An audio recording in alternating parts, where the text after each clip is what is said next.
Donald Trump recognized history.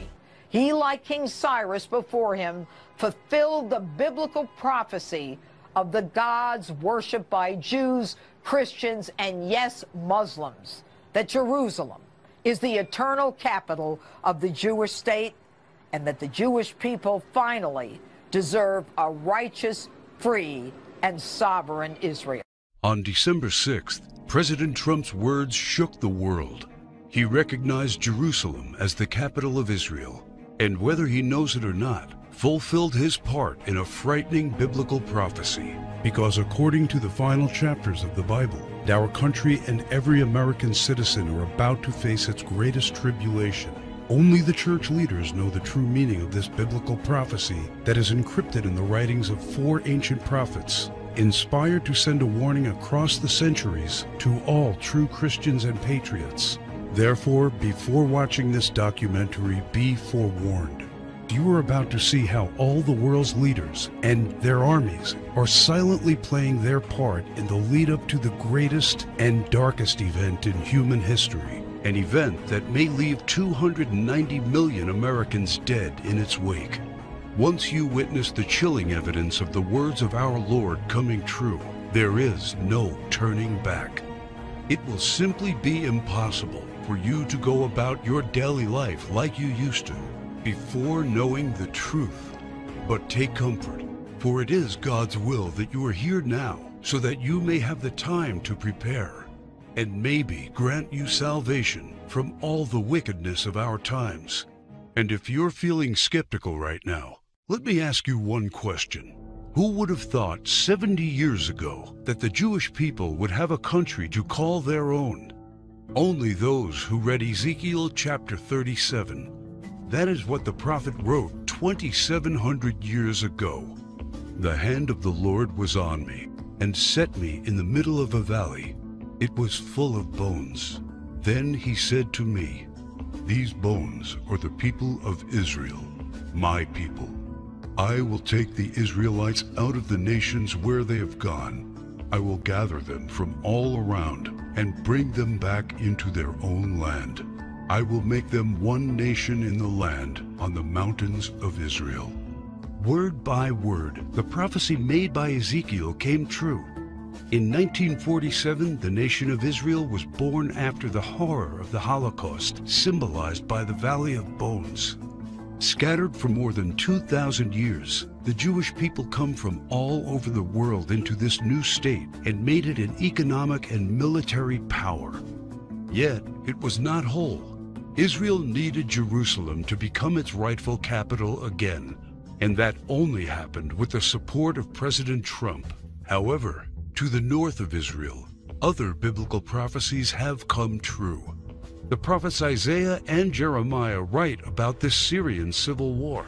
This is what the prophet Isaiah says: "Damascus will no longer be a city, but will become a heap of ruins."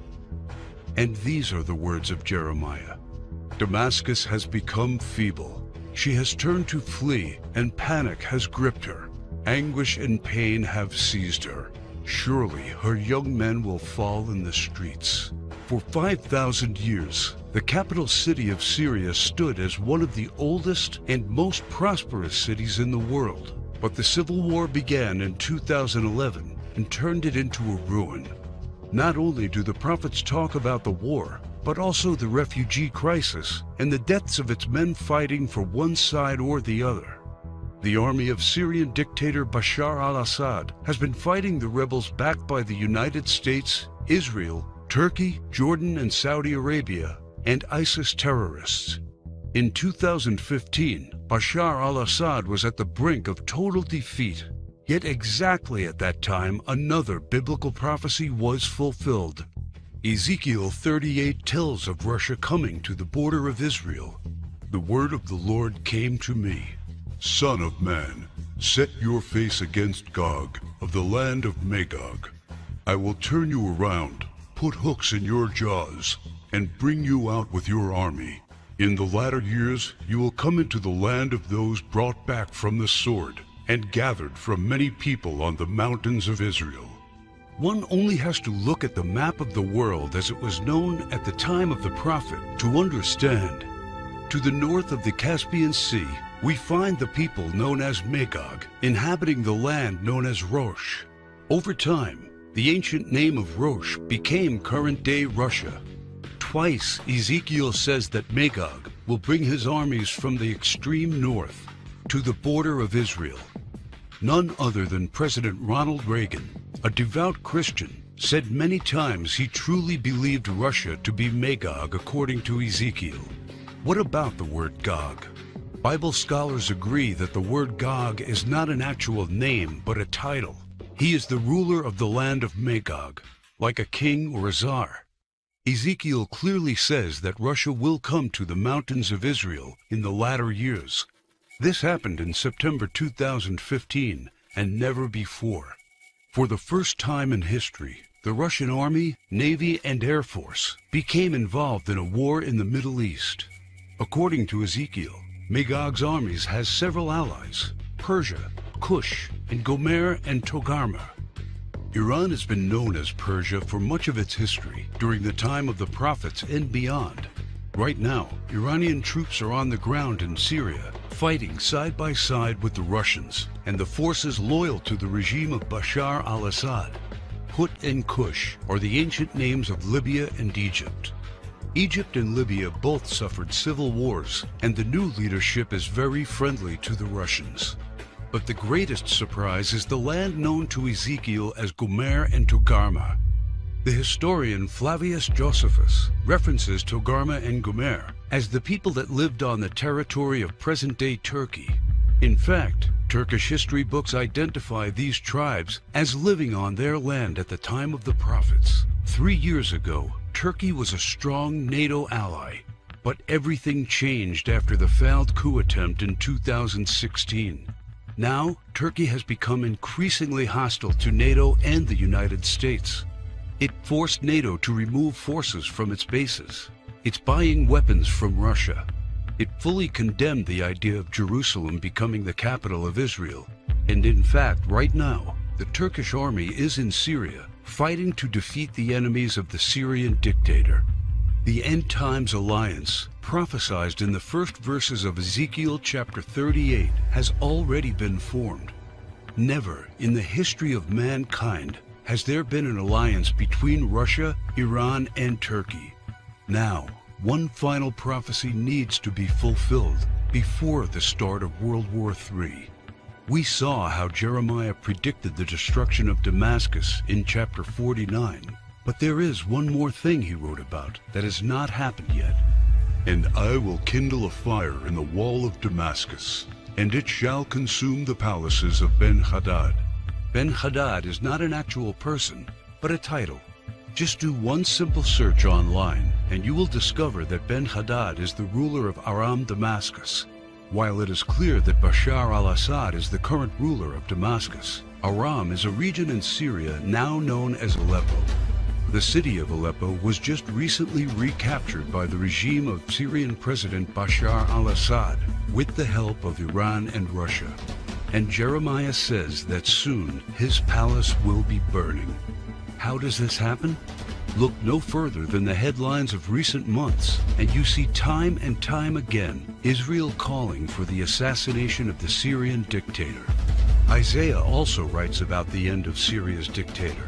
The fortified city will disappear from Ephraim and royal power from Damascus. This is the spark that ignites World War III. Ezekiel chapter 38 states that 2/3 of Israel will be destroyed in this coming war, and those left in the Holy Lands will face grief and pain and hardship. So what happens to the United States? Will we not help Israel at its darkest hour? To answer this question, we must first find the United States in biblical prophecy. John the Apostle in the book of Revelation and Jeremiah and Isaiah talk about another end times nation in their writings. A nation called Babylon, or Mystery Babylon. The name is deeply symbolic. Ancient Babylon was a city made great by people who came from all parts of the ancient world. just like immigrants helped make the United States the world's only superpower. And because the prophets didn't know of the existence of the North American continent at the time of the visions, they called it Mystery Babylon. Some say biblical Babylon refers to ancient Iraq. But if that is true, why do the prophets see it as a nation surrounded by waters? O thou that dwellest upon many waters, abundant in treasures, where all who had ships on the sea became rich through her wealth. While biblical Babylon has plentiful access to waters rich in resources, most of Iraq is a desert and has only a narrow stretch of coastline. Why do the prophets talk about pollution when in ancient Iraq there could be no such thing? Thou hast destroyed thy land. I have polluted mine inheritance, and have given them into thine hand. Babylon mounts up to heaven, and descends above the heights of the clouds. These metaphors clearly reference a nation that has discovered flight. It is obvious that Babylon, or Mystery Babylon, can't be ancient Iraq.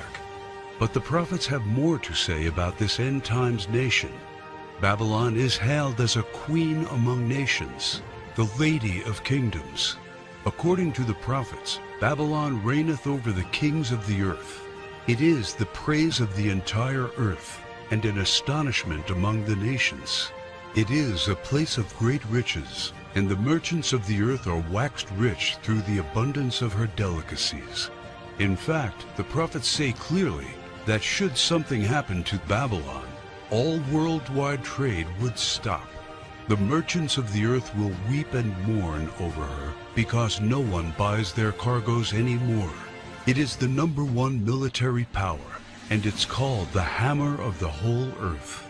Isaiah in verse 18, chapter 2, talks about how Babylon's beginning would be unique and awe-inspiring. America was created out of the former British colonies, a nation made out of many states just like the prophets foretold. Our ancestors were the first British colonists, and we speak their language. That's the reason why Jeremiah sees England like a mother to the U.S., according to verse 50, chapter 12. More so, the prophets talk about the lion that is on the sigil of the mother of Babylon. England uses the lion as its royal symbol. The last crew the prophets left us is incredibly accurate. The scripture often refers to Babylon as a woman. According to the book of Revelations, she sits atop water and has a golden cup in her right hand and a crown of 7 rays on her head. And the woman which thou sawest in that great city, which reigneth over the kings of the earth. The United Nations, in theory, reigns over all the kings of the earth, and is situated in New York, the great city where you can see the Statue of Liberty. The statue is the most well-known landmark in the U.S., and the symbol of Babylon the prophets are referring to in their clues. So why, then, are they also calling it the Whore of Babylon? The sculptor of the Statue of Liberty was Auguste Bertholdi, a Mason belonging to the Great Masonic Lodge in Paris.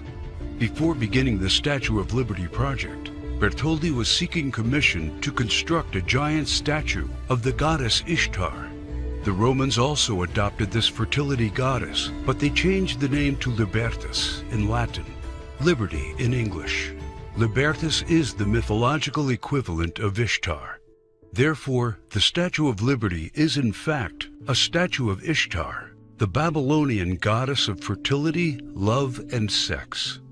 According to the ancient Babylonian rituals, one could only be purified of sin after intercourse with a temple priest or priestess of Ishtar. In return for this salvation, a gift offering was needed. Ishtar was the patron mother of the temple priestesses and priests. She was the mother of what we would call today prostitution. This is why Ishtar was seen by early Christians as the Whore of Babylon. And that is why the Statue of Liberty, the symbol of America, is also called by the prophets the Whore of Babylon. Do you think it is just a coincidence that the U.S., the home of the greatest and most famous statue of Ishtar, provides 65% of pornographic movies and adult entertainment to the world? Is it just another coincidence that this is the country where sexual liberation originated and spread to the rest of the world? It's not. It's just like the scriptures foretold. For all nations have drunk of the wine of the wrath of her fornication. The U.S. today has the most powerful economy and military, controls worldwide commerce, is proud and arrogant, has the most developed Air Force and space program, and it is the envy of the world. It houses the whore of Babylon. It reigns over the kings of the earth. And unfortunately for every living American, it is Mystery Babylon. This is what the prophets say about the great enemy of Babylon. For out of the north there cometh up a nation against her, which shall make her land desolate. They come from a far country, from the end of heaven, and the weapons of his indignation to destroy the whole land. Remember which country the prophet said was from the north? The same country that Ezekiel said will lead a great alliance of nations to the borders of Israel? If war happens, the United States must be the first target. That is why the prophets foretell that at the start of this war, Russia will unexpectedly use a very special weapon, the weapon of indignation, against the whole territory of the U.S., a weapon like which the world has never seen. The Holy Book shows how Babylon will feel the fury of this terrible weapon. This weapon will hit our entire country, and all our defenses will be in vain.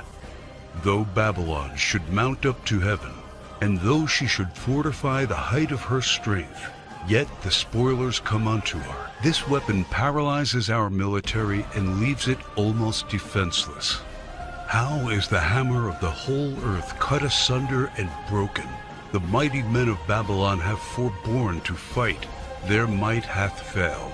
The broad walls of Babylon shall be utterly broken, and her high gates shall be burned with fire. She hath given her hand. Her foundations are fallen.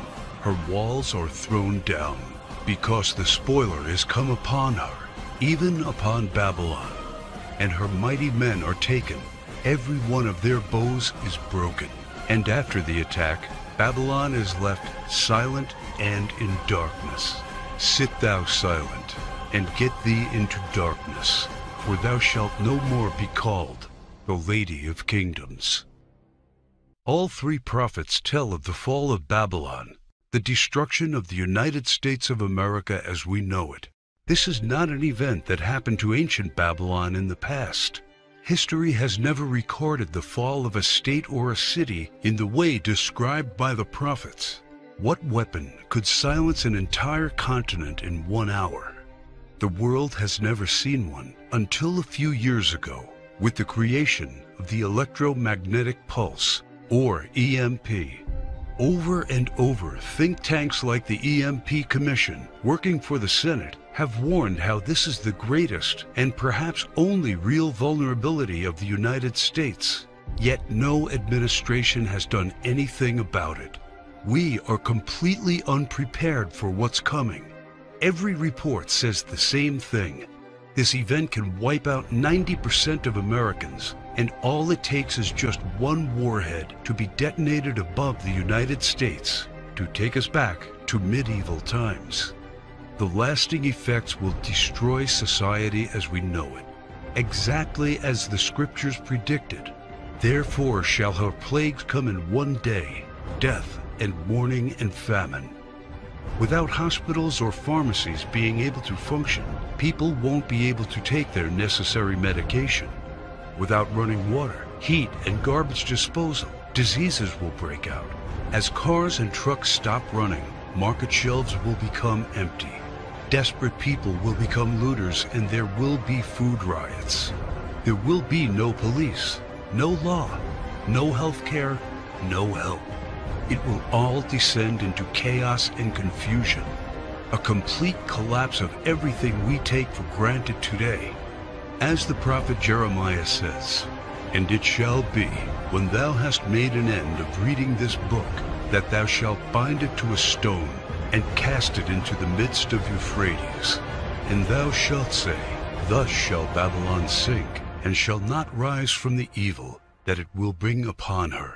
And this is the start of the time of tribulation and sorrows." For then shall be a great tribulation, such as was not since the beginning of the world to this time, no, nor ever shall be. And yet the prophet shows that there is still hope. But the ones who endures to the end will be saved. The message couldn't be any clearer. The warnings are there so that only the ones who believe the words and warnings of our Lord and prepare will be saved.